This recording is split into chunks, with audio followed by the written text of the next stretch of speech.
നമസ്കാരം, welcome to നിഷിതാസ് cuisine. എല്ലാവർക്കും സുഖാനല്ലേ?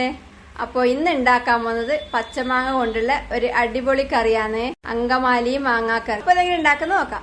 ഇത് ഉണ്ടാക്കാൻ വേണ്ടി പ്രധാനമായിട്ട് വേണ്ടുന്ന ചേരുവകൾ: ഇത് കുറച്ച് സവാള നേർത്തതായിട്ട് മുറിച്ചത്, ചെറിയ ഉള്ളി മുറിച്ചത്, കറിവേപ്പില, പച്ചമുളക്, ഇഞ്ചി, പിന്നെ മാങ്ങ, തേങ്ങയുടെ 1/4 പാല് 2/2 പാല്, പിന്നെ മഞ്ഞൾപ്പൊടി, മുളക് പൊടി, മല്ലിപ്പൊടി, വെളിച്ചെണ്ണ, ഉപ്പ്, വിനാഗിരി.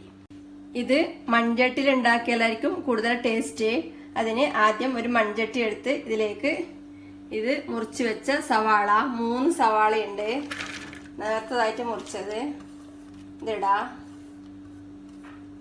കുറച്ച് ചെറിയ ഉള്ളി മുറിച്ചത്, ഒരു 6-7 ചെറിയ ഉള്ളി ഉണ്ട്, ഒരു വലിയ കഷ്ണം ഇഞ്ചി ചെറുതായി മുറിച്ചത്, കുറച്ച് കറിവേപ്പില. ഇതെല്ലാം ഇട്ടതിന് ശേഷം ഇതിലേക്ക് 3/4 ടീസ്പൂൺ മഞ്ഞൾപ്പൊടി, 1.5 ടീസ്പൂൺ മുളക് പൊടി, ഞാൻ പിരിയൽ മുളക് പൊടി എടുത്തിട്ടുള്ളത്, 3 ടീസ്പൂൺ മല്ലിപ്പൊടി, 1.5 ടേബിൾ സ്പൂൺ വെളിച്ചെണ്ണ, 1 ടേബിൾ സ്പൂൺ വിനാഗിരി. വിനാഗിരി വേണമെങ്കിൽ 1.5 ടേബിൾ സ്പൂൺ ചേർക്കാം, ഞാനിപ്പോ 1 ടേബിൾ സ്പൂൺ ചേർക്കുന്നത്. ആവശ്യത്തിന് ഉപ്പ്. ഇതെല്ലാം ചേർത്തതിന് ശേഷം എല്ലാം കൂടെ കൈകൊണ്ട് നന്നായി തിരുമ്മാം. ഒരു 2-3 മിനിറ്റ് ഇങ്ങനെ തിരുമ്മാം. ഇതിപ്പം നല്ലോണം തിരുമ്മി എടുത്തിട്ടുണ്ട്. ഇനി ഇതിലേക്ക് 1.5 കപ്പ് തേങ്ങയുടെ 2/2 പാല് ഒഴിക്കാം.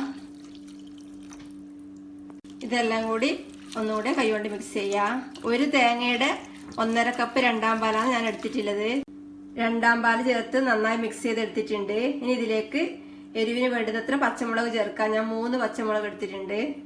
ഇത് കുറച്ച് വലിയ 2 മാങ്ങ തൊലി കളഞ്ഞ് നീളത്തിൽ മുറിച്ചാണ് ഇത് ചേർക്കാം. ഇത് നല്ല മൂത്ത മാങ്ങയാണ്, പഴുക്കാറായ മാങ്ങയാണ്, എന്നാലും നല്ല പുളിയുണ്ട്. ഇങ്ങനത്തെ നല്ല മൂത്ത മാങ്ങയിൽ ഉണ്ടാക്കിയാലായിരിക്കും നല്ല ടേസ്റ്റ്. ഇതെല്ലാം കൂടി നല്ലോണം ഇളക്കി മിക്സ് ചെയ്യാം.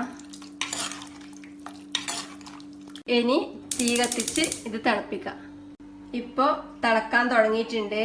ഇനി ഇത് അടച്ച് വെച്ച് മീഡിയം ഫ്ലെയിമിൽ ഒരു 10 മിനിറ്റ് തിളപ്പിക്കാം. ഇതിപ്പോ വേവിക്കാൻ വെച്ചിട്ട് 10 മിനിറ്റ് കഴിഞ്ഞിട്ടുണ്ട്. മാങ്ങ പാകത്തിന് വെന്തിട്ടുണ്ട്. ഇനി ഇതിലേക്ക് 3/4 കപ്പ് തേങ്ങയുടെ 1/4 പാല് ഒഴിക്കാം.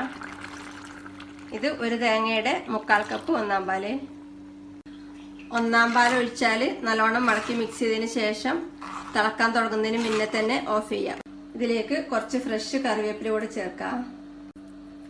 നല്ല ടേസ്റ്റി ആയിട്ടുള്ള അങ്കമാലി സ്പെഷ്യൽ മാങ്ങാക്കറി റെഡിയാണ്.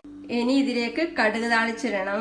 അതിനു മുമ്പ് ഇത് വേറൊരു ചട്ടിയിലേക്ക് സെർവ് ചെയ്യാം. കടുക് താളിച്ചിടാൻ വേണ്ടി ഒരു പാൻ അടുപ്പത്ത് വെച്ച് തീ കത്തിച്ച് ചൂടാവുമ്പോൾ ഇതിലേക്ക് കുറച്ച് വെളിച്ചെണ്ണ ഒഴിക്കാം. 1 ടേബിൾ സ്പൂൺ വെളിച്ചെണ്ണ ഒഴിക്കാം.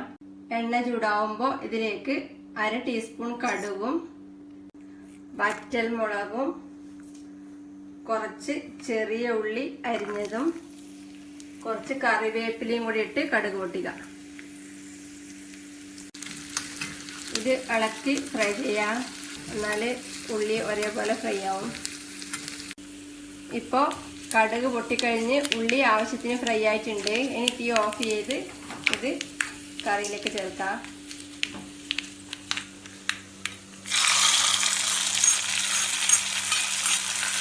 ഇതിന് അപാര ടേസ്റ്റാണ്.